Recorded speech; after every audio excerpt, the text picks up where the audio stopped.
You're listening to Affected by Altitude, a Colorado Rockies podcast for and by Rockies fans on Rocky Mountain Rooftop. Thank you for joining us as we discuss all things baseball and Colorado Rockies. Hello and welcome to Affected by Altitude, the Colorado Rockies podcast on Rocky Mountain Rooftop, a proud affiliate of the Fans First Sports Network. I'm your host, as always, Evan Lang, and with me is Skyler Timmons and special guest in front of the show, Patrick Lyons. Gentlemen, how are we doing today? It's allergy season, and I'm dealing with that. It's Cinco de Mayo, and I didn't have any Mexican food, unfortunately. I did eat a chimichanga for dinner, so there we go. Look at you. I had a bastardization of culture that was called a birria burger. It was a burger with a corn tortilla, a fried corn tortilla on it, the shredded beef from birria, onions and all that stuff, and then it came with the birria sauce, like I forget what the specific name for it is, to either pour on or dunk the burger into. And you know what? It was pretty good. That's nice. That's about as close as it gets. I'm already gonna throw a question at you, gentlemen. And look, we're gonna be talking about the Rockies for an hour. We'll get to it. But if you had to jettison one holiday, put quotation marks around that because one is an actual holiday, the other is not. If you had to get rid of either Cinco de Mayo or May the 4th, which one would you get rid of forever? I mean, probably May the 4th, honestly, because Cinco de Mayo has like actual cultural significance to some people. Yes, great answer. True. But how about this? Which one means more to you? No comment. All right. I'm a Star Wars fan. That one, no, that what it means to me. But yeah. I mean, I'm a Star Wars fan, but it's just like, does it really matter that much? Star Wars is life. In the grand scheme of things, I don't know. I mean, nobody hates Star Wars more than Star Wars fans. For Cinco de Mayo, I'm a white guy from Colorado. It's like, my opinion on that really doesn't matter at all. Yep. And you could probably recreate a Star Wars holiday. Like right off the top of my head, I go, October 1 Kenobi. Boom. All right, fine. We'll do a whole Star Wars thing in October. Like you could, right? You could just we'll figure something out, right? June Binks.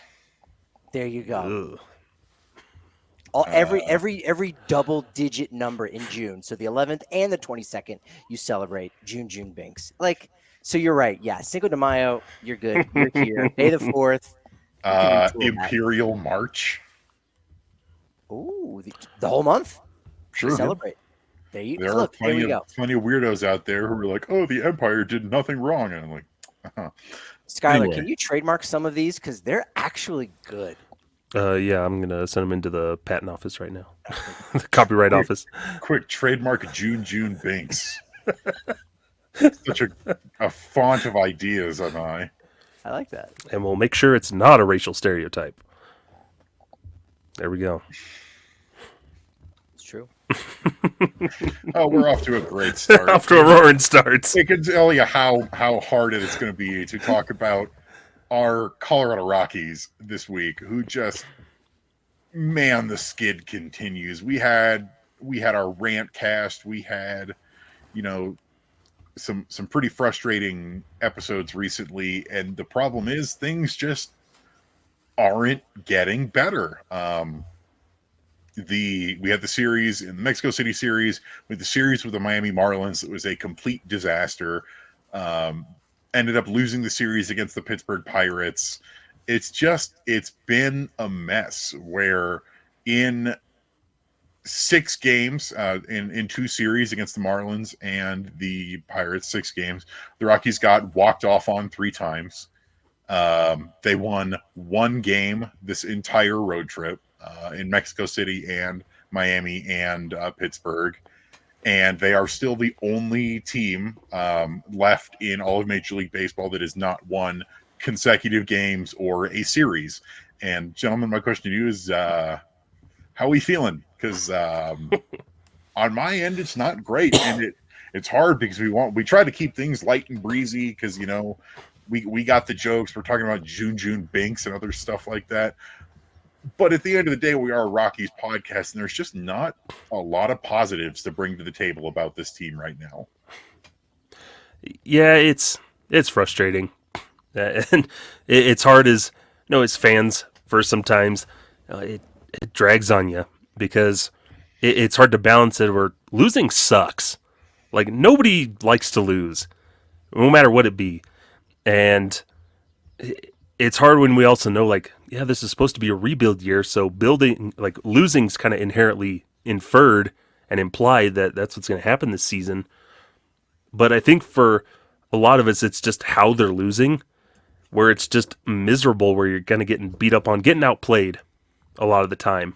And there's been plenty of opportunities of collapses that have popped up where we could win, and we had a good chance to win throughout a game, but it just doesn't come to fruition. So it's seeing that light at the end of the tunnel, where it's hard to get anything good, positive vibes going this season when you're just kind of losing in all these different ways, where it's hard to see where the positives are coming from in a rebuild year. That makes sense. Where, okay, well, our rookies aren't performing the way we want to. Well, that's kind of disappointing. All right, we're getting this great start, and it's blown. So it's hard to find those positives amidst the losing, I think, is the hard part for me this year. It's been hard. It's been really hard. Not a lot of positives. I've said it many times, and you guys feel the same way. You lost 100 games last season, and yet there was some juice in the second half, right? Not on August and September, and it felt good. And in 2022, they lost less games, but there was no juice. There wasn't that excitement. And right now, that's what it feels like, where there's little to no excitement. Like the Jordan Beck excitement lasted for about 24 hours, and I think everyone's still excited to see him play. And he'll be back at home on Tuesday for his first game at Coors. So okay, that's something, but there just hasn't been any momentum. And I think they'll find some once they're back at home. I don't know if it'll happen this week against both the Giants and the world champion Texas Rangers and John Gray coming back. But I think eventually at a certain point, and it might not be until the series in the end of May, when they're facing the Phillies in Cleveland. It's hard. There's no series you look at and say, oh, the Rockies are going to win that series at this point. But it might take a while until the end of May or even the end of June, where at that point they'll play 500 at home, just because it's Coors. It gets a little bit wacky. They need to get some momentum. They'll get some confidence for themselves, but they just have none right now. As Evan mentioned, the loss on Tuesday where Ryan Feltner had a Maddox within his grasp going into the ninth inning against what was at that time the worst team in the National League. And they end up losing a game where they were winning 5-0 for the entirety of the game. We had never seen a game where a team scored 5 in the top of the first, nothing from either club the rest of the way. And then in the bottom of the fifth, at the bottom of the ninth, they get 5 runs and they lose that game. And I said it was the worst loss in franchise history, which, maybe it's a bit of a hyperbole because obviously the game means nothing in the grand scheme of things. But that loss, I feel, was so bad that it caused them to lose the next 2 games because of that loss of momentum and confidence, that the Marlins ended up sweeping them 3 games in a row to Miami. We know they don't typically play too well down in South Florida, but as far as what that loss meant of man, there's really no turning back from this. This is going to be a 100-loss season. Is it going to be only a 38-win season like they're on track for right now? I think it'll be better than that. But that loss on Tuesday really just was a dagger to the heart, I think, for everybody involved. Yeah, and it's tough because, you're absolutely right, Patrick. You look at the Rockies schedule for the rest of the month of May, and we've gotten through the sort of the quote unquote the bottom feeders, the guys who are supposed to be on our level that we maybe could have beat. And now we've got the Giants, who are good, the Rangers, who are good, the Padres, who are good and just traded for second baseman Luis Arias, the Giants again, the Athletics, who are surprisingly playing 500 ball this year and have been legitimately fun to watch, and then the Phillies, the Guardians, and then we wrap things up with our first series against the Dodgers, and we are going to get obliterated by the Dodgers. that's going to be a miserable series to watch. I can tell you that for free. And it's tough because it really was that collapse in the Marlins game where we went up 5-0, but then only had 3 hits the entire rest of the way, which is just further proof of the non-function of this offense. And then the complete collapse of things where we have been trucking along pretty good. Ryan Feltner was looking great, and they pull. Feltner starts looking a little shaky. They pull him, and everything just completely collapsed.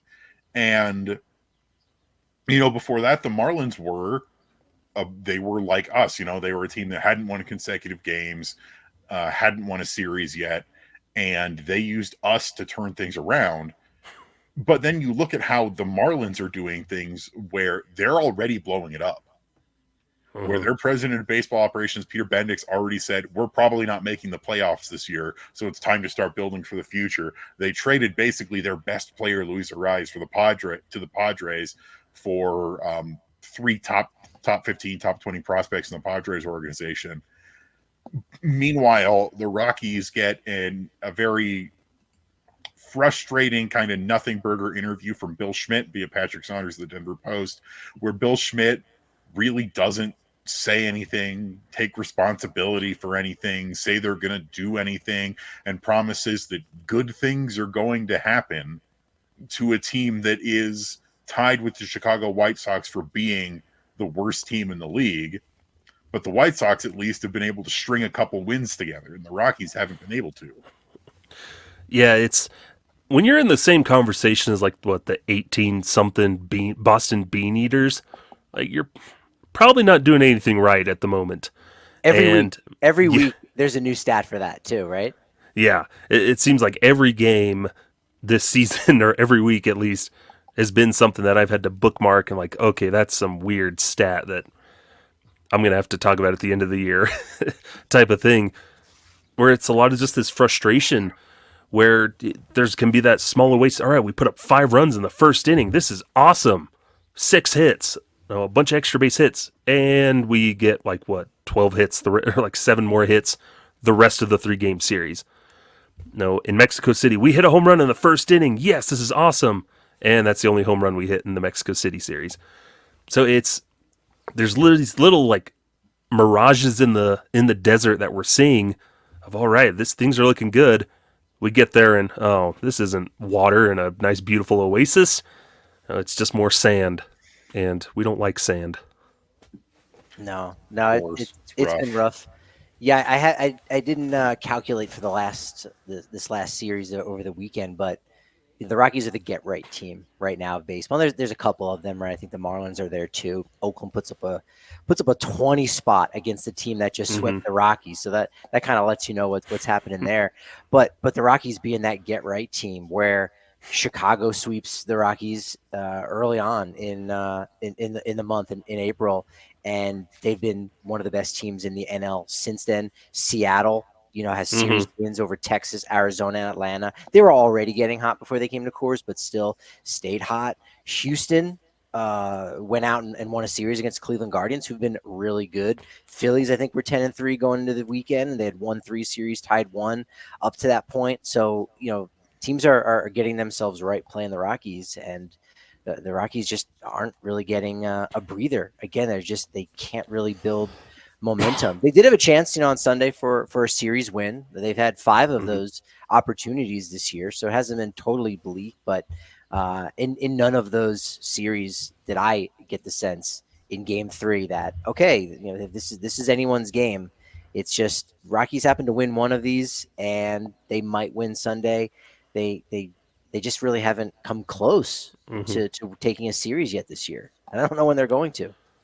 And the thing that I think a lot of it, and that's kind of what I think this conversation is kind of boiling into, is it's really that offense is just falling apart. Because for all intents and purposes, the pitching hasn't been terrible.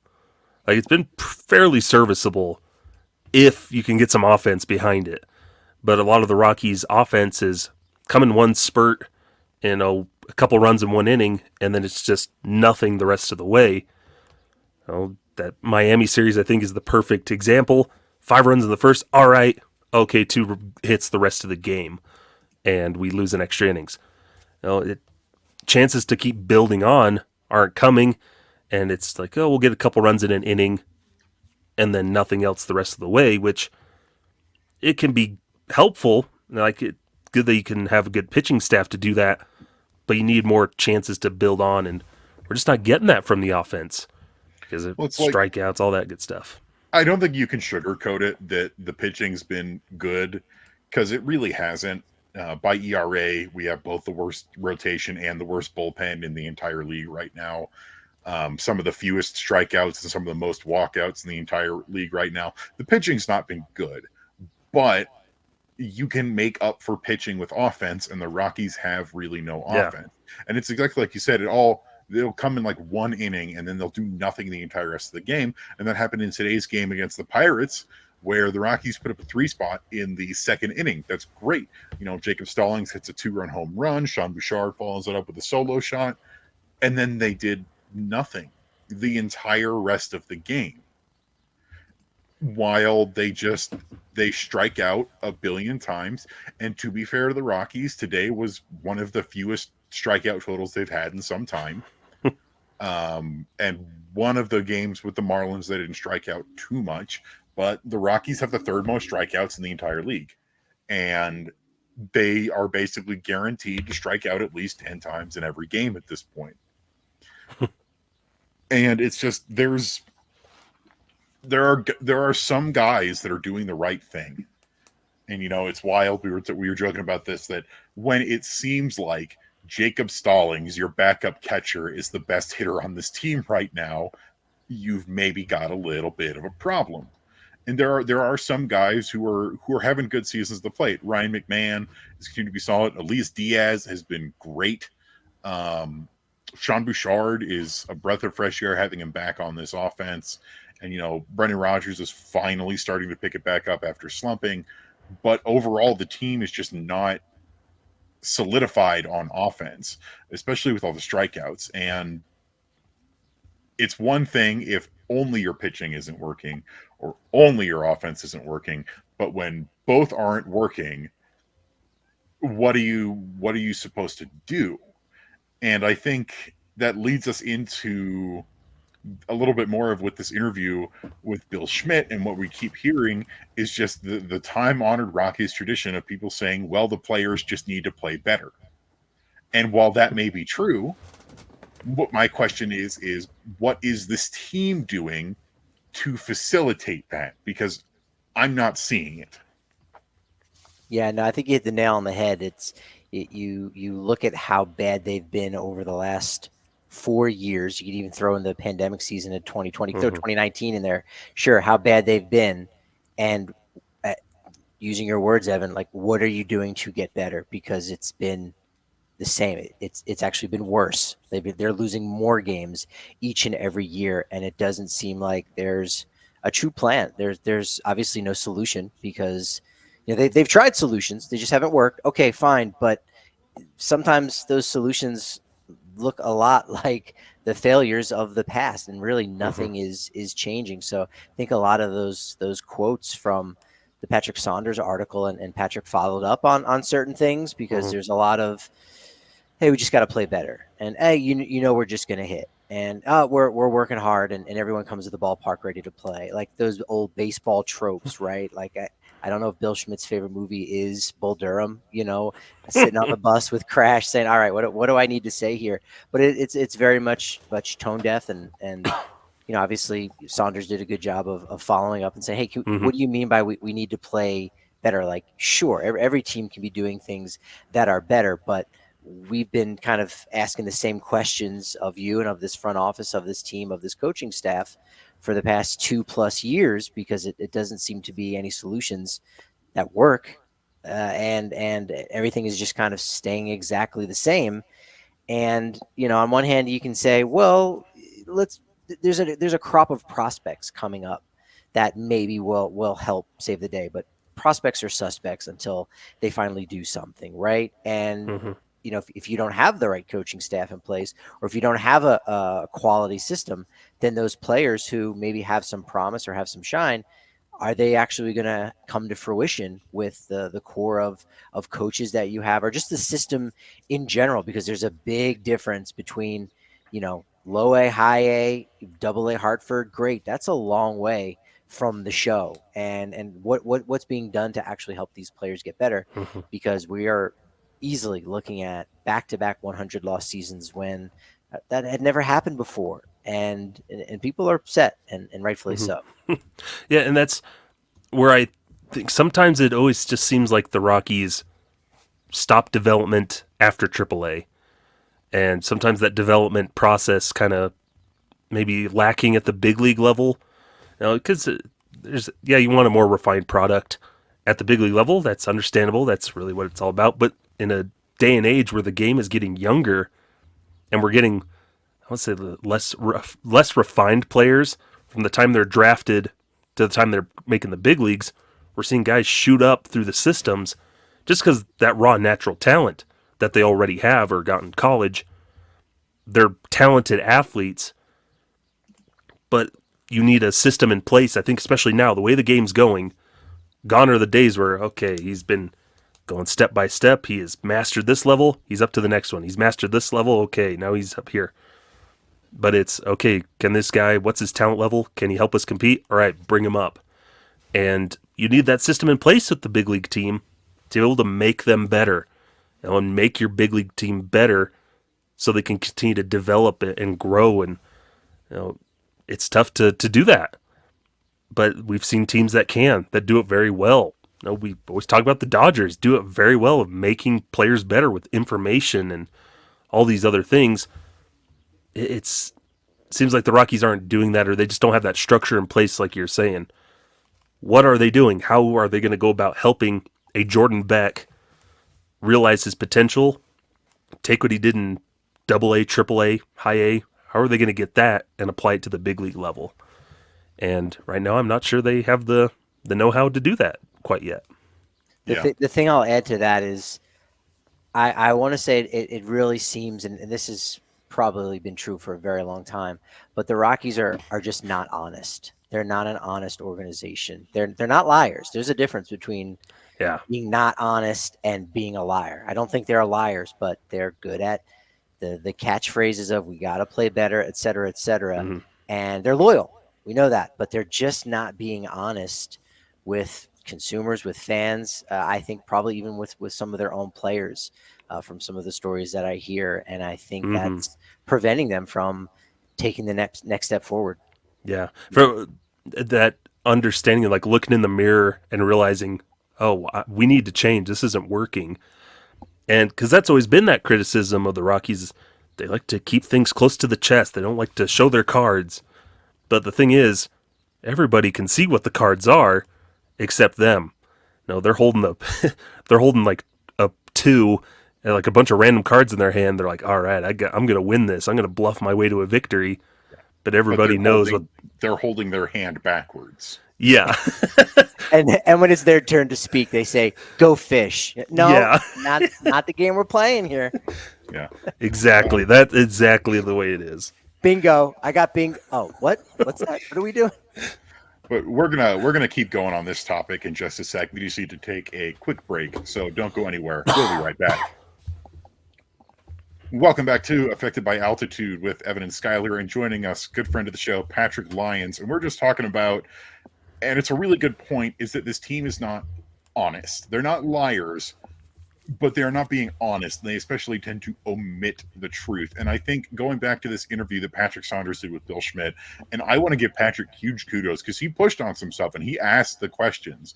Like my favorite 2 questions that he asked are, is the poor offense because of the team strategy and approach?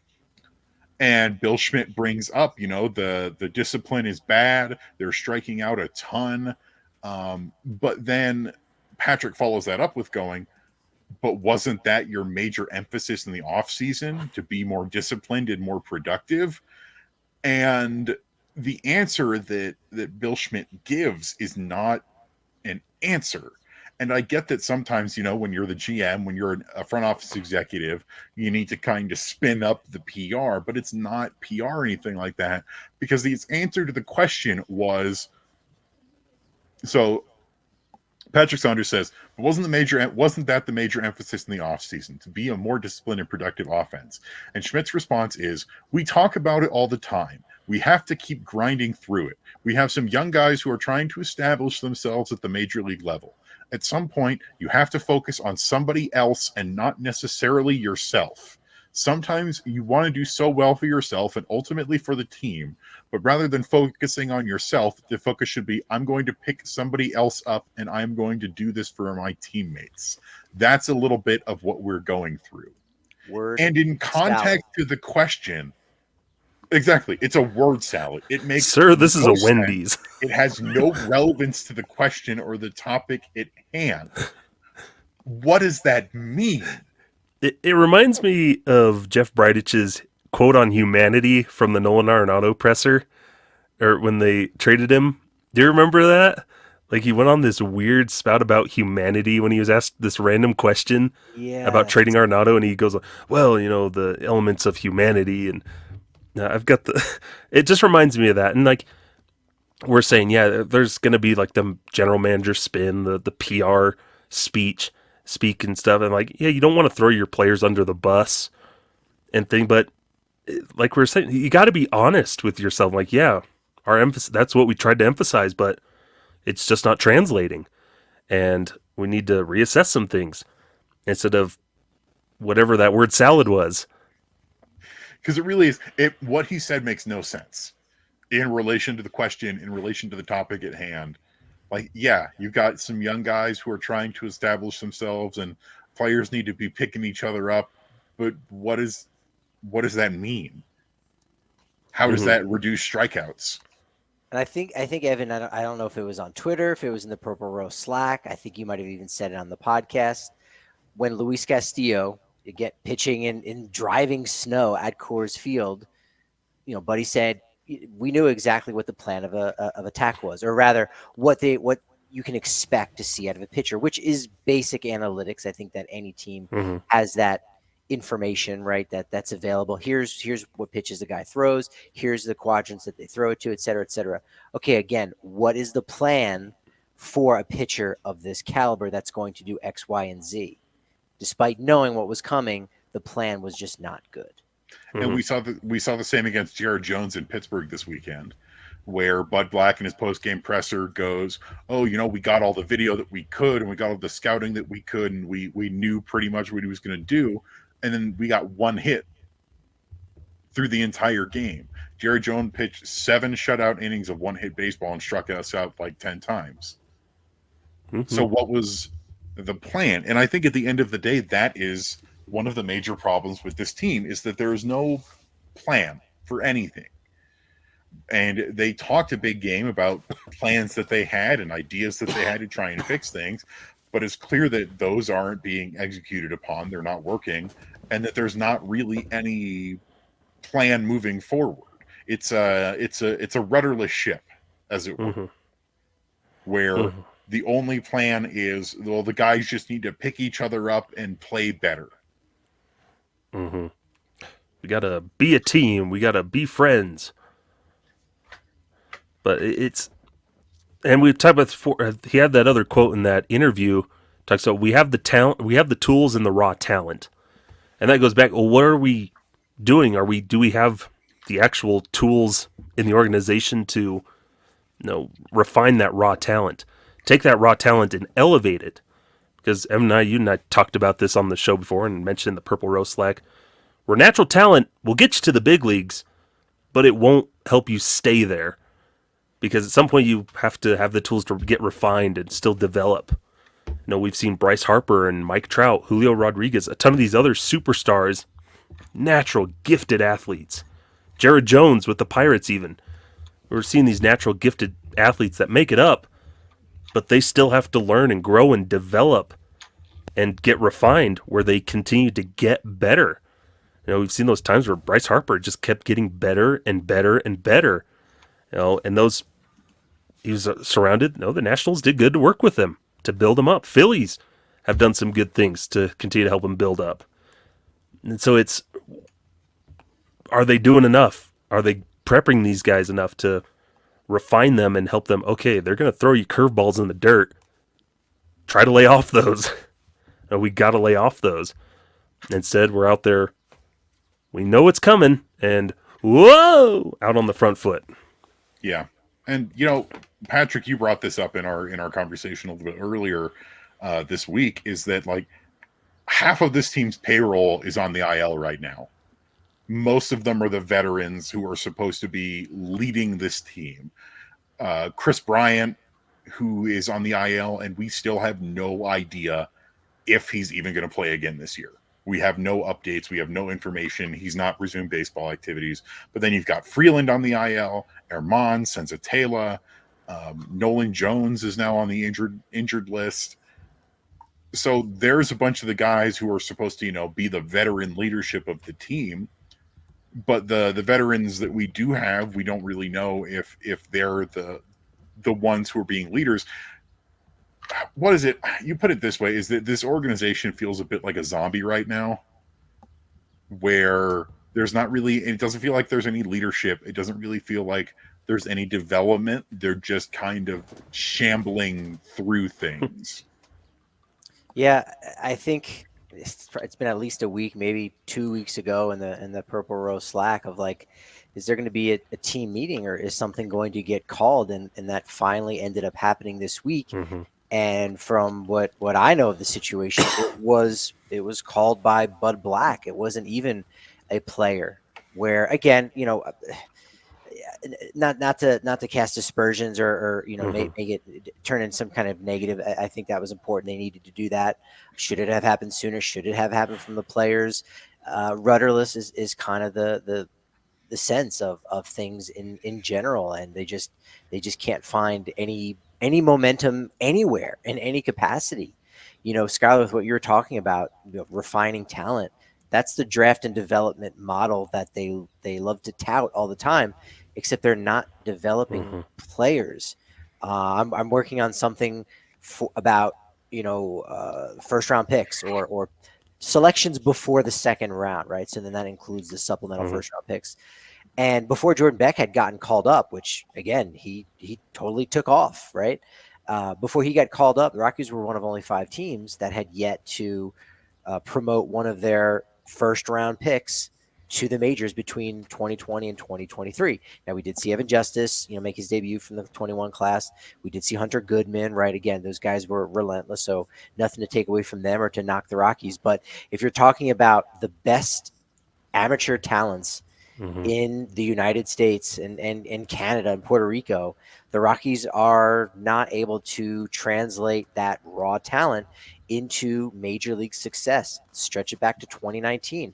What have they gotten out of that class? Michael Toglia, a -2+ WAR.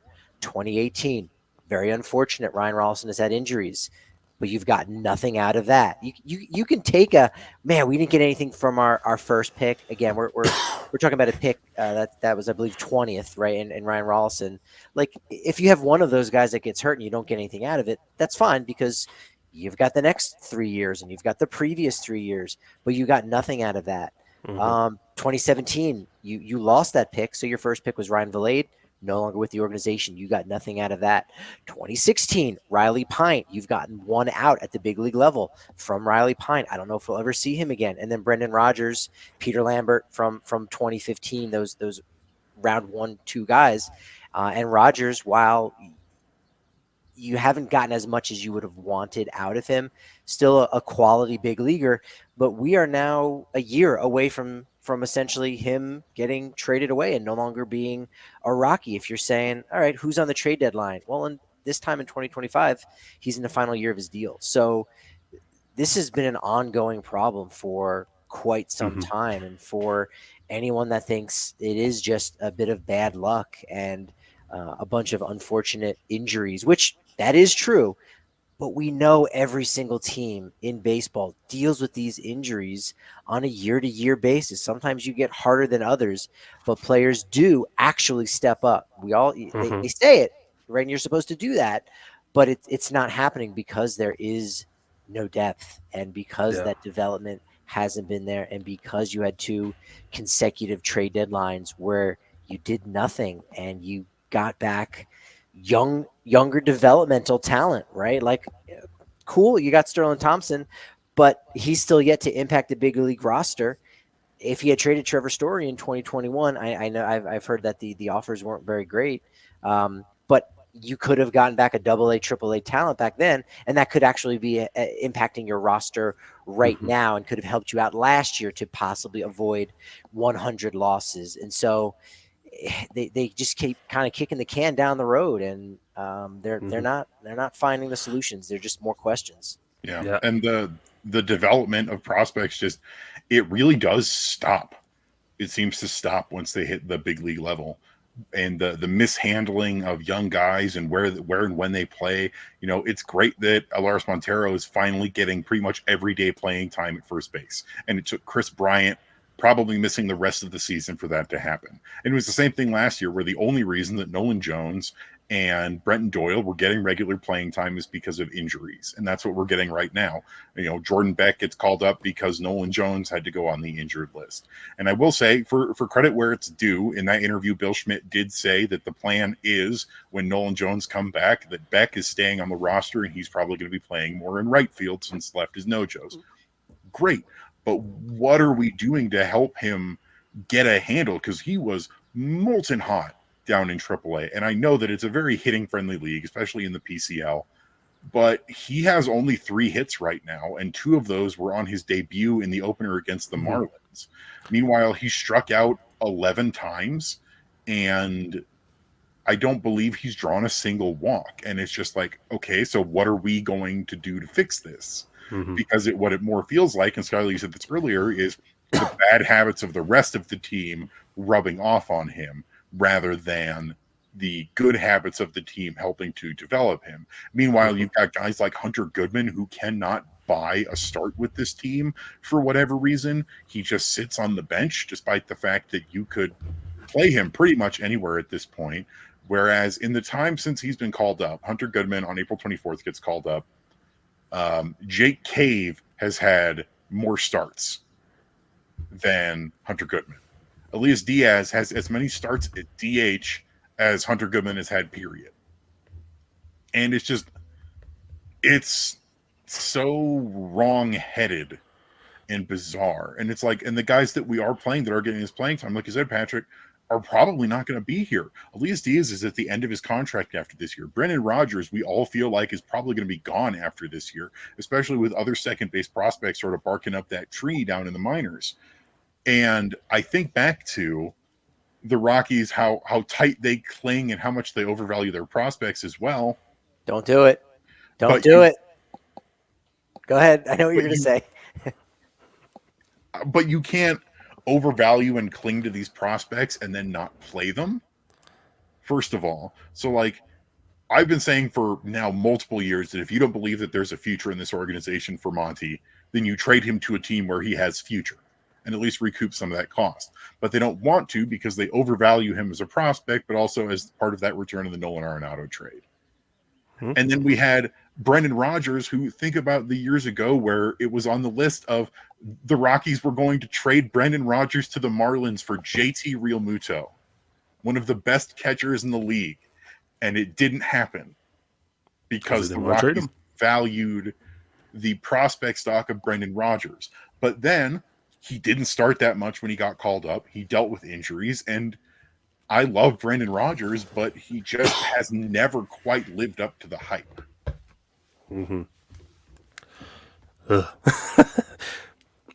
Something I wanted to bring up here while we're talking about all this, with the prospects of, I was just looking, I'm like, how's Michael Toglia doing since he went down to AAA?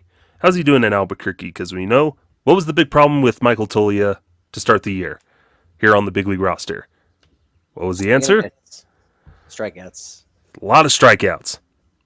In his brief stints and 21 plate appearances down in AAA, so just 5 games with Albuquerque, he has 4 strikeouts and 3 walks. Hitting 278, 381, 333 with doesn't have a home run yet, but he's got a double and an RBI. So, and we've seen this, Monty and Toglia, they do a little better down there in AAA. And there's a really good farm system in place. So looking at the coaches across the league, the Rockies have a good instructional, structured down there. Down at Fresno, they've got some really good coaching. Up through that level, even AAA, there's some good developmental guys there to help coach and instruct. Jordan Pacheco in AAA. I think he's been doing really good. And Pedro Lopez is the manager. There's a lot of good guys down there. But there's that disconnect where a guy is doing really good through the system, but then there just feels like a disconnect once they get onto the Rockies. Once they suit up in purple, it's a whole different ball game for them, where maybe they're not getting the same type of instruction or information that they were down in Chile. And yes, we said there is that gap in competition gap between the two levels, but still the way a Rockies prospect can come up and just look uncompetitive at the big league level after doing really good in AA, AAA, and then they just kind of,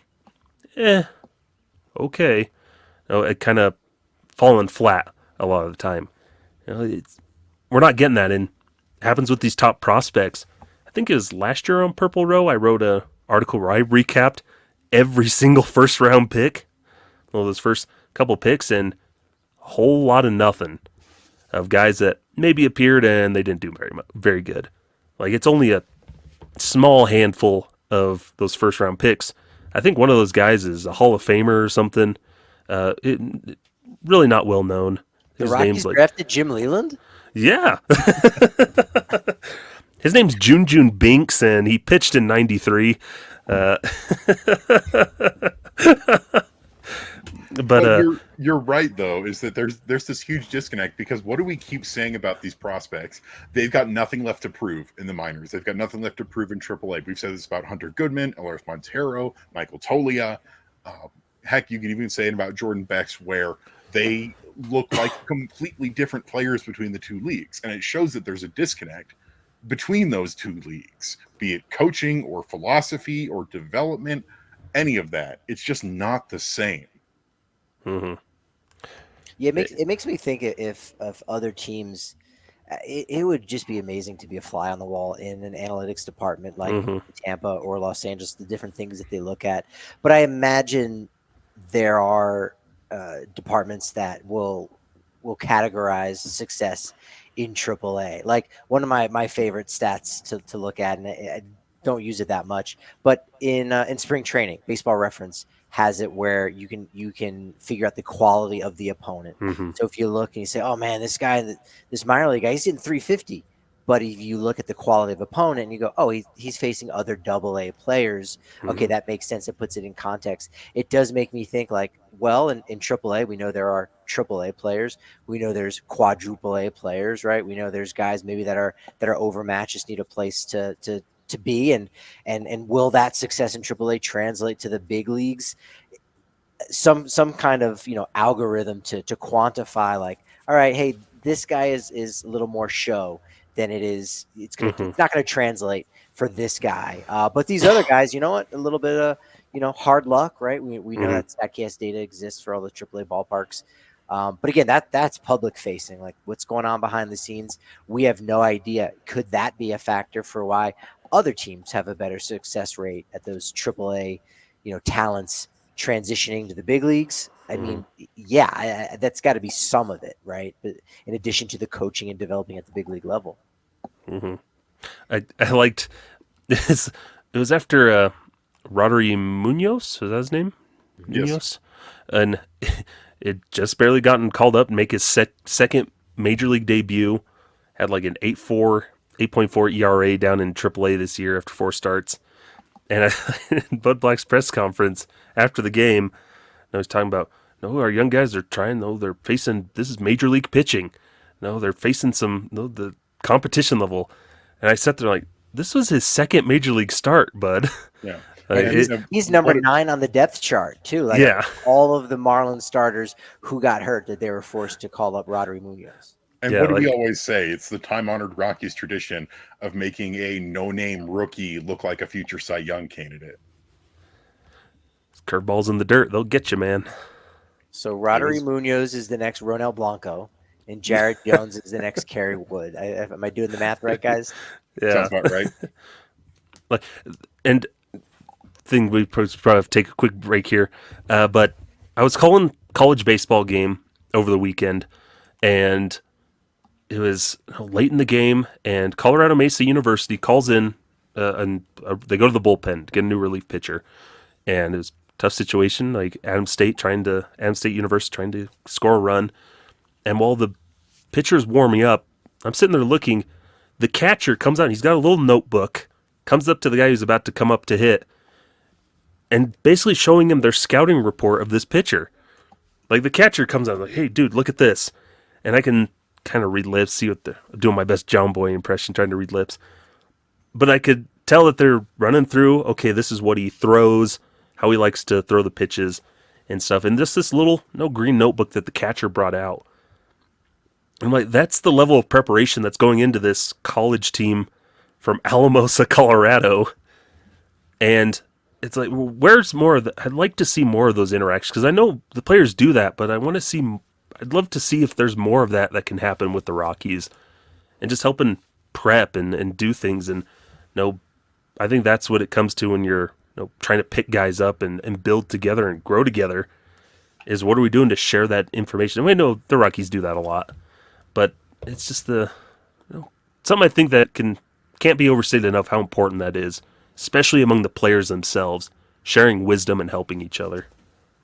Yeah, to paraphrase what you're saying, it's as if, again, in Alamosa, Colorado, what they're doing to prepare is extraordinary. And yet, the Rockies are doing all of those things, right? And they've got their iPads and all that, and they're prepared. They all got their little packet of notes, before each game on their chair. So they're doing that. But the extraordinary part, and obviously all that is out of the players' hands and really the coaching staff to a degree, because they get as ready as best as possible. The additional, statistics, or rather analytics, has to come from upstairs, and that's limited. They're doing the best they can, the analytics department, but there's only so many of them. There's only so many hours that they're able to put in, and only so much work that they can do, and only so much support they can get from their owner in regards to FTE, full-time employees, right? Yeah. Yeah. But we're going to take one last quick break, and we'll continue this conversation when we get back, so don't go anywhere. Welcome back to Affected by Altitude, Evan and Skyler with Patrick Lyons. And I'm not going to lie, fellas, this has been a pretty negative conversation so far. So do you think maybe we wrap things up with a couple positives where we can scrounge them up? How's that sound? I'm going to give it a try, yeah.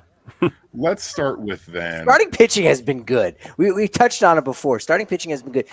Look, starting pitching has kept them in games, but that's been the only thing, right? It's a four-legged stool. Bullpen, there's only so many options. They can only do so much. The offense is not there. The defense at times has been a little bit faulty, but the starting pitching has kept them in games. So all right, sorry, I'm putting the positive out there first before we can start with this improvisational activity from Evan. Zip, zap, stop. Here we go. That was honestly, yes, and is the first rule of improv. So let's talk about that starting pitching, because I really do think there are two guys worth talking about, especially is that starting pitching that is keeping the Rockies in games. And that's two fairly unlikely, I think, sources at the beginning of the season. That's Cal Quantrill and that's Austin Gomber. They got that dog in them. They really do. Quantrill especially, who had 3 quality starts in the month of April, but his start on May 3rd against Pittsburgh was truly excellent. 7 2/3 innings, 3 hits, no earned runs, and 9 strikeouts. He looked fantastic. He had that splitter working perfectly. He kept the Rockies in that game. It was a duel between him and actually, was that the game? Martin Perez. Doug Draper. Yes. I was trying to remember if that was the game that we won or not, because we won that one. That's the game we won. But we won that game in no small part because of Cal. Yeah. And I got so frustrated because he had 99 pitches. He was 7 2/3 innings in the 8th, and he hit a batter, and then Bud immediately pulled him. I was like, oh, come on, let him get to 8. But Cal Quantrill's been surprisingly, very quietly, a really good acquisition for the Rockies and a really good pitcher for the Rockies. He's had a couple clunkers. Like his first start against the Diamondbacks was a clunker, 5 earned runs, and in the Mexico City series, where the ball was really flying for the Astros, not for the Rockies, he gave up 6 earned runs. But you think about some of the ways he got that dog in him. What was the game? Was it the April 21st game against the Mariners where he had the stomach flu? He's puking his guts out between innings. Every inning was going into the dugout to throw up and then coming back out. Like, this guy's got a little bit of that dog in him. Alpha move would have been to throw up on the mound. I think they have to stop the game if that happens. I know it's a sign of intimidation. I'm glad you brought that up, Evan, because I whenever it was, a week and a half ago after the San Diego series, and they were leaving for Mexico City, I grabbed Quantrill real quick to talk with him about that start against Seattle, because he was pumped up, right? He came off that mound a couple times, was hitting that mitt, right, knowing what he was going through. He said it was a couple times that he went in between innings and got ill, and at that they won that game. That was the first game of the doubleheader on Sunday. Then they lost. They lost on Monday. They won on Tuesday, lost on Wednesday, won on Thursday. So they went 3-3 from that point on. That's their best stretch of the season. They actually won 3 games in 5 days. Quantrill helped spurn that on, like kind of say, hey, look, if we can kind of just get one under our belt and kind of show like, yeah, look, we can do this. We're capable of this. We can win some games, and it really was an extraordinary effort. And I think it's going to take a lot more of those, of like, hey, get on my back and look how hard that I'm carrying us right now. Man, everyone else is going to step up that much more. And again, they're trying to do that on a game-to-game basis, but they're failing. And Quantrill, I think, was that example of, look, if one guy can really go out there and own a ball game like that, the rest of the team is almost spurned on by that, and is almost guaranteed to do what needs to be done to cross that finish line and get a victory. It was all Quantrill that week. Yeah, Cal really has been impressive. He has, of his starts this year, just the one start where he hasn't gone 5 innings.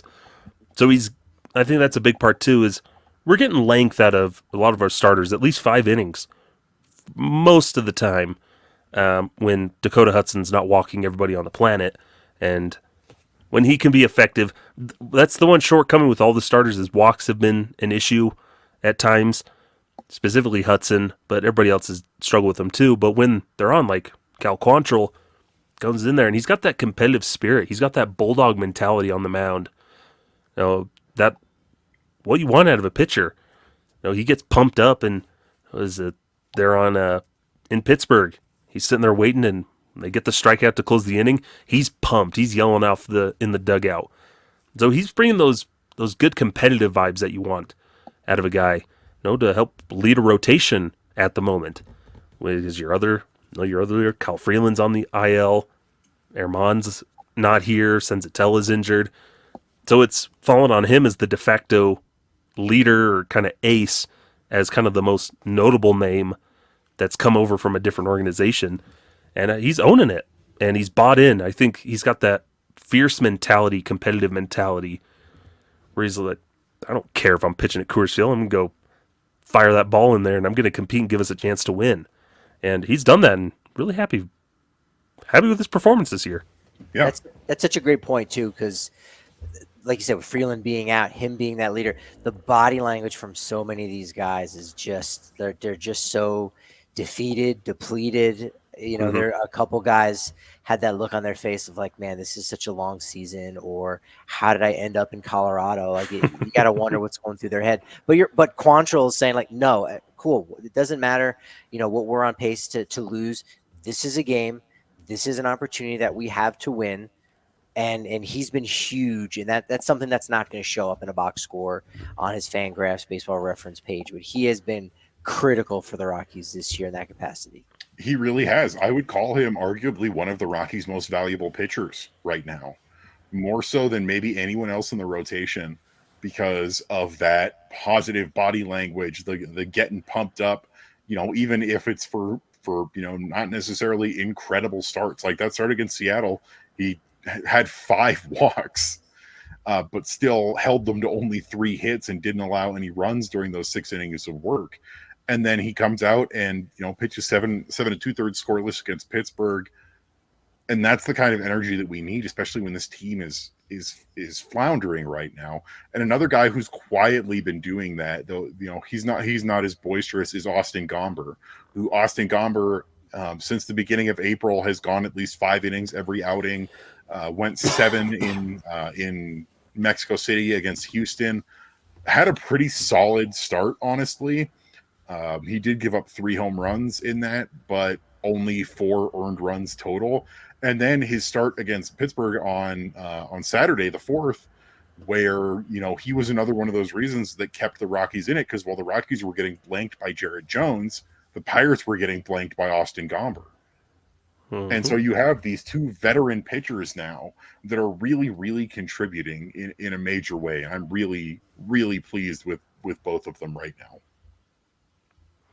Yeah, for Gomber, it's another one of those guys. After those first couple of rough starts where he only went 4+ innings, since April 5th, he's gone at least 5 in every start and allowed that one in Mexico City where he goes 7 innings, which, heck yeah, 4 runs in 7 innings. You'll take that in that environment, absolutely, especially. But that's been the most runs that he's given up since his very first start of the year, the 4 runs. So Gomber's going out there, and I think he finally is eased into those adjustments he was struggling with in spring training. He's finally solidified those and consistently, getting that new plant, the mechanical changes he had to make to take some stress off his back. He's now getting it more consistent, and he looks healthy, and everything's just working well. Again, walks at times can be a problem, but when he can ramp up and get those strikeouts, which nobody ever gets strikeouts with this team, so that's their one shortcoming as a rotation. But he's got that potential. All right, Gomber's going out there. He can be competitive. He's got that quiet competitive spirit, like you're saying, which is good. He's got a 3.79 ERA right now, which, what? Yeah, wasn't expecting that. A Rockies started with an ERA under 4. Is he our all-star for this year so far? And I do want to give some props before we move on to another positive thing. I do want to give some props to Ryan Feltner. He fell off during today's game, and he was part of that sort of collapse on that game against the Miami Marlins. But you can't forget that up until that point against the Marlins, he had pitched 8 scoreless innings. It was the 9th inning. He had looked completely on fire the entire way, and they were going to get him his first ever complete game shutout. And I think that sort of got overshadowed by what happened after that, because even then, Ryan Feltner was not responsible for that loss in its entirety. You had the complete bullpen implosion after that. You had the Rockies offense going completely stagnant. But, 8 innings and 3 earned runs, that's still a quality start. And he's had a couple of those. He had that, the 10 strikeout game in the high wind back against the Rays at the beginning of April. And for the first 5 innings or so against the Pirates today, he had looked pretty solid. And he leads the team in strikeouts right now with 36. And I really do think that he's still the highest upside on this team. So I don't want people to be down and out on Felty just because today's game ended badly or because that Marlins game ended badly. Felty's a bright spot in this rotation right now.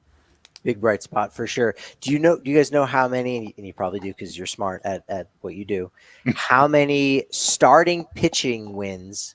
So there wasn't a reliever that got a win of the, 8 that the Rockies have had. Do you know how many starting pitcher wins that they've had this season? 2. That would be correct. That's the lowest in the majors by 2. So they'd have to win 2 more. The starters would to get a tie for 29th. Who has those wins? I know one of them is Cal Quantrill and Ryan Feltner. That would be right. Yeah. What's wild about the Mariners win, or rather the Rockies win over the Mariners that Quantrill started. Another part of the fact that the vomiting and being that dog, he threw 108 pitches. I was looking it up. I thought I had tweeted something about it at the time, but I didn't. That's like only the 15th occurrence since 2016 of a guy throwing 108 pitches at home. So like that in and of itself is just an absolute rarity, and to do it in like 6 innings, man, that is really just pushing through. So yeah, between Feltner, Gomber, and Quantrill, like there's going to be a time where all three of those guys win their starts consecutively, right? The Rockies just don't have the momentum right now. They're kind of getting in their own way, but there'll be those moments where all three of those guys will have, will put up a quality start. They'll get some support from the bullpen, and the offense will score at least one more run. Like, mark my word, that will happen. I sure hope so. I'm not saying it's gonna happen a lot, but it'll happen at least once. But gentlemen, I think, as we get towards wrapping it up, so that was what I wanted to bring to the table, is a little bit of positivity. How about each one of you give me one positive thing? Because we've now had back-to-back episodes where the majority of the content has been us being pretty unhappy about this team. And it's nice to have a little bit of positivity. So I want each of you to give me one positive thing. I defer to the other co-host to go first. I bide my time. I think for me, and we've talked about it before, is just really Ryan McMahon's development this year and like his adjustments, where he's kind of maybe cooled off a bit after a hot start to the season. But just looking at him, he's a lot more consistent than he has been in the past, where he feels a little less streaky right now. He's still struggling with some strikeouts and everything. But overall, specifically that 2-strike approach for him and just the mechanical changes he's made in the box has really helped out. And man, I'm just hoping he can at some point get more consistent pitches where he can consistently just tap into that power. Because when he hits those suckers, they stay gone. And it's been nice to see that, where it's okay, we're seeing a little bit more glimpses of the Ryan McMahon we know is in there, and it's just getting a little more consistent. So that's nice. Evan, are you going to join us in this? Because I've got two, and I don't want to steal one of yours potentially. I'll see what yours are. All right. I will say Ryan McMahon is, he's the best hitter on this team. He's got 5 home runs, 19 RBI. He leads in basically every offensive category right now. And while he has struck out a decent amount, second most strikeouts on the team, he's also the only player on the team with double-digit walks. Oh. I thought you said double-digit had chews, and I said, yeah, he does sneeze a lot, but I see what happened there. We got our wires crossed. Sorry, go ahead, Evan. Yeah, only guy with double-digit walks, and those double-digit walks, he's got 20 of them. Mm-hmm. So like that, what we've said time and time again, performance offset strikeouts. Well, if you can draw walks, and you can get hits, and you can get home runs, the strikeouts really don't matter as much. Yeah, and that's 2 to 1. That's what we're seeing from Ryan McMahon right now. But yeah. Yeah, I think in previous seasons he didn't want to take those walks, right? He wanted to drive guys in. Yeah. Not because he didn't believe in the guys that were hitting behind him, but it's just kind of, that's not baseball. Baseball isn't, hey, have a really good eye and draw walks. If that happens, if it goes down that way, great. But you've got to be able to hit. And so I think McMahon has kind of accepted that. And are they losing more games because he's not, swinging the bat more and impacting the ball? Yeah, I think you could maybe make that argument, but at the same time, I think that's what McMahon has been instructed to do, and he's being a good soldier in that way. And I think that in the long run, that will benefit more of the Rockies in general, or develop at least more of those young guys to say, okay, McMahon kind of didn't, he wanted to take that bat off his shoulder a little bit more, but they weren't throwing him strikes. So let's pass the baton down to the next guy in line. Like, he's doing that. Like, that is almost a vote of confidence for anyone that hits behind McMahon. So that has been a positive. I'll say, 2 of the guys I haven't really seen that negative body language in have been Jalen Beeks, who definitely had it on Tuesday night when the Marlins ended up winning. But that was more of a, damn, I can't believe we lost this game. It wasn't the end of the world for him, but it was a little. the body language fit the situation. But he's been great. Sub-3 ERA. He stepped up. He's this year's Brent Suter, no doubt. So that'll be he should bring in some decent prospects or two at the trade deadline. So he's been positive again, despite the fact that he's been put out there in some really bad situations where, and he's come through a lot of the time. So Beeks, I think, has been a really bright spot, as has Brenton Doyle. He's cooled down a little bit, but still, now batting leadoff, with Tovar getting the day off on Sunday, him continuing to make that growth, without his right-hand man and Nolan Jones by his side.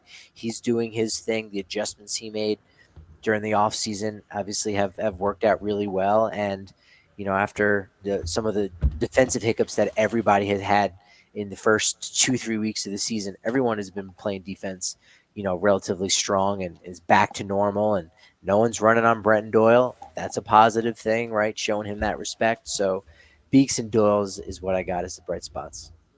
I think those are both fantastic bright spots. Doyle today had a heck of a play when the Pirates scored their first run of the game. That would have been an out at the plate, but it fell apart after it got to the infield. But man, Doyle's arm is so good.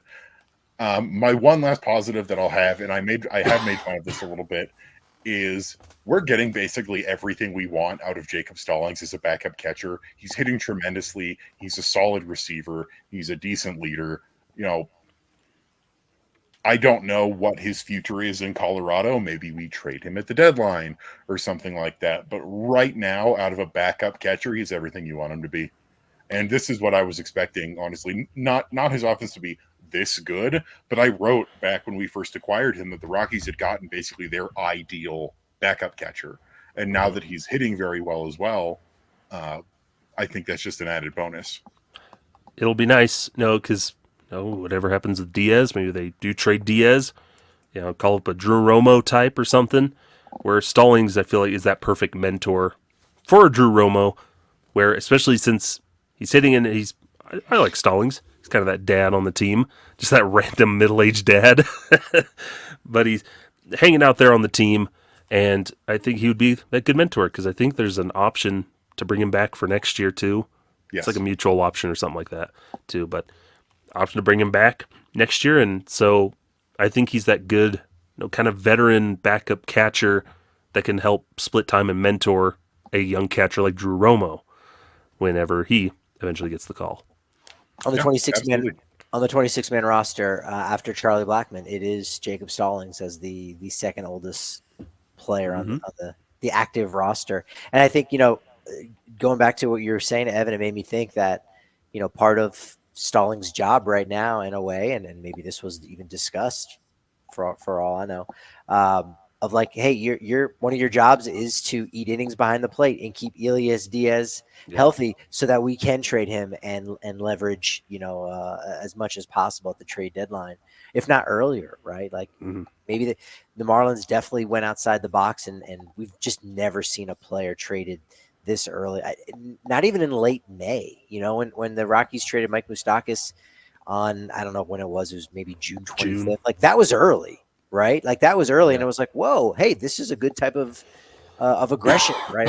Of being aggressive. And it wasn't anything major that was going to impact the roster all that much. And, that paid off really well. And so hopefully they've learned something from that. When you trade a guy earlier, teams will, overpay a little bit, and hopefully Marlins have helped continue setting that precedent, and the Rockies will be a little bit more active again.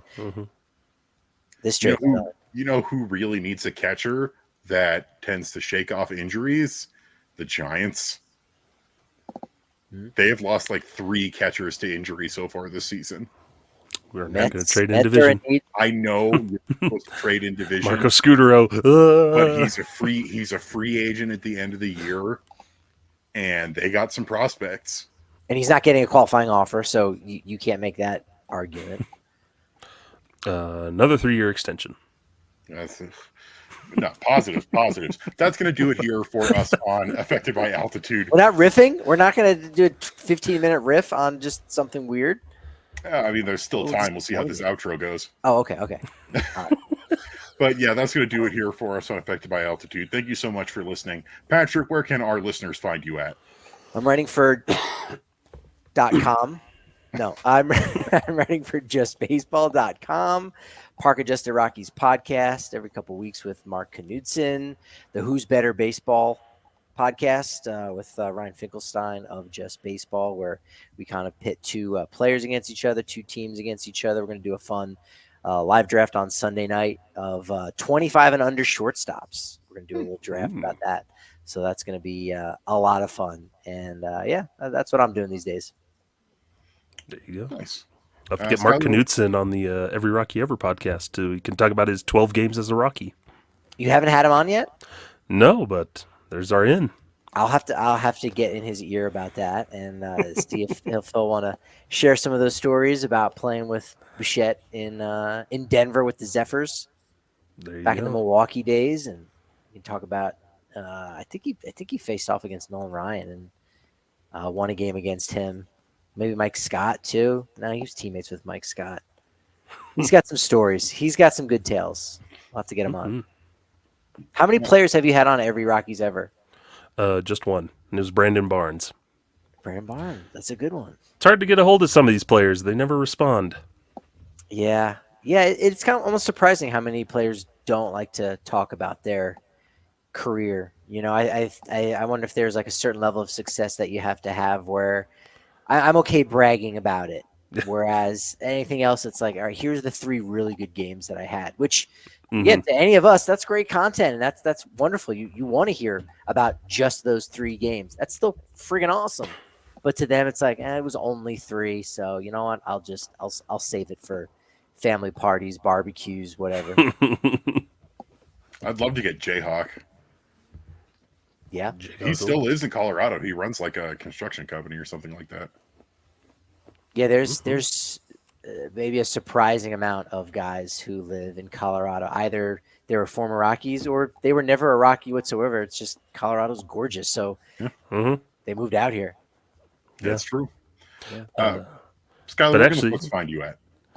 Find me on Twitter at @sideline_crowd and at Every Rocky Ever. And it's been a month, but we finally recorded a new episode that is coming out this week. My brother and I, because my brother's busy, he's got school, it's end of the year stuff. So, but we finally caught one, and we talked about everybody not named Vinny Castilla and Jorge De La Rosa that was born in Mexico. Oh, so, okay, all right. Talk about Armando Reynoso and then a bunch of other guys. I was gonna say, yeah, you threw the gauntlet down. How many can Evan and I name? I don't know if I mean, Omar Quintanilla would be the only one that would come to mind. Was he from Mexico? No. It's just Mexico-born players. Right. Oh, okay. Well, no, Omar is from he's from El Paso, I think. So it's bordering, but he's right, not. So that doesn't count. Doesn't count. Yeah. Alan Trejo also does not count. Correct. Can you give us initials? Let's see if you can give us initials and who can. Okay. There's been 8. Have there been how many players from Mexico born in Mexico? To count here. I could pull up my document. 7, 8, 9, 10, 11, 12. 13, not including Vinny Castilla and Jorge De La Rosa. All right, so Armando Reynoso. So we got 9 left. All right, give us an initial or a memory. Let's see here. All right, Evan, you're on your computer. I'm not comfortable right now with what you're doing. I don't like what you're doing right now, Evan. I was looking up. Here's one. Is it Alan Trejo? Is it both of his parents that are from Mexico? I believe so, yes. Because I was looking up to see, does that qualify you if both of your parents are born in Mexico? As being Mexican-born? No, you. Yeah. What? You can play for Team Mexico in the World Baseball Classic, yes, but I mean, what are we doing? We just went from guys that were born and raised in Mexico. So we didn't include players like Alan Trejo or guys like that have that heritage, but it's a whole lot of nothing. Guys that were just little glimpses. Got one. Was Alfredo Amezaga? Yes, from Mexico. Oh, nice. He was one of the only guys to wear 99 for the Rockies. Mm-hmm. Ooh, good one. One guy. Here's one. He was one of the starting pitchers that started the year for the Rockies in 2007. Rodrigo it's Lopez. actually- There you go. Rodrigo Lopez. He was one. All He right, had a one pretty more. good year. He was great in the first half. I mean, Then he great. had to get Tommy John. Low fours. Yeah. He's But one of the guys. then him getting injured more or less opened the door for Ubaldo to become a staple in that rotation. True. There you go. Announcer with the Diamondbacks, so he still will show up to Coors Field every now and again. There's a bunch of others. Like I said, a lot of them were just a whole lot of nothing. They didn't do much in a Rockies uniform. Like this guy from 2018, first initial D, last name C. Played D. second base. Daniel Castro. It is old Daniel Castro. Nice. Yeah. So it's a lot of those types of guys. Didn't he pitch for the Rockies too? Hey, He I might have been a believe- position player who pitched. I no? think he had one. Oh man. Two-way player. Yeah. Can you keep giving us more initials? I can't let Evan get more than me. ED. I don't have it. Evan, do you have it? You would ED? often use this product in arts and crafts. Elmer Dessens. There you What's go. What's up? Elmer Dessens. I love No, I that name. would never have gotten that one. Have you heard of him? No. No? All No. right, let's keep doing this game because you said they're obscure, right? I'm Maybe looking just up right one now. more. Maybe just Elmer one more. Dessens from Huatabampo in Sonora, Mexico. Hmm. Wait, no, that's a different guy. He's from Hermosillo in Sonora. Yeah, it's pretty fun. Like this guy, D and R. DNR? Or Yeah, DR? D and then last name R. Dennis Reyes. There you go. Oh, this is backfired on me. Evan's That got one, those quick typing. I remember Dennis Reyes. I'm looking him up right now because he was that like very early 2000s on the Rockies where there was just a bunch of guys coming in and out of the team. And, you know, I was playing all the baseball video games with the Rockies back then, so I remember having him. Hmm. Yeah. There's a bunch of other guys. You can That's a tune good into the episode. episode to find others. Yeah, that's gonna be good. This is a teaser. Hmm. I mean, the teaser's also as long as the podcast, but that's besides the point. Hey, you're the one who said, "Where's our 15-minute riffing session?" Well, here you go. Let's go, baby. I but- got it. But also be on the lookout. Should be talking. Hopefully, we'll have an episode coming out this week of a discussion talking to Aiden Longwell of the Fresno Grizzlies.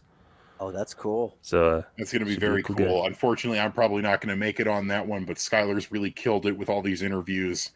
So look forward to that as well. yeah, excited to talk to Aiden. But yeah, that's me. And Wednesday, Rock Piles Purple Row, and writing for fansfirstsports.com. I need to start writing more than just game recaps because those are a torture to write. Yeah. I earlier this week I was thinking, you know, I kind of miss doing game recaps, and then after all the losing, I'm like, nah, I'm good. But you can find me at Evan_Lang on Twitter. Please feel free to reach out to me. It's been a very interesting week for me on social media. Seeing my posts actually like pop up places while talking about the Rockies, very strange. You can also find Rocky Mountain Rooftop on Twitter, Instagram, and YouTube at Rocky Mountain Rooftop. That's at ROCKYMTN Rooftop. And then find me doing the Monday Rock Pile and Weekly Pebble Report over at purplerow.com. But gentlemen, thank you so much for joining me. Thanks again, as always, to Mr. Patrick Lyons, a great friend of the show, for joining us. That's going to do it here. So let's have Patrick. How about you hit him with it? Deborah, farewell. He does listen. I do. Ma. Robert!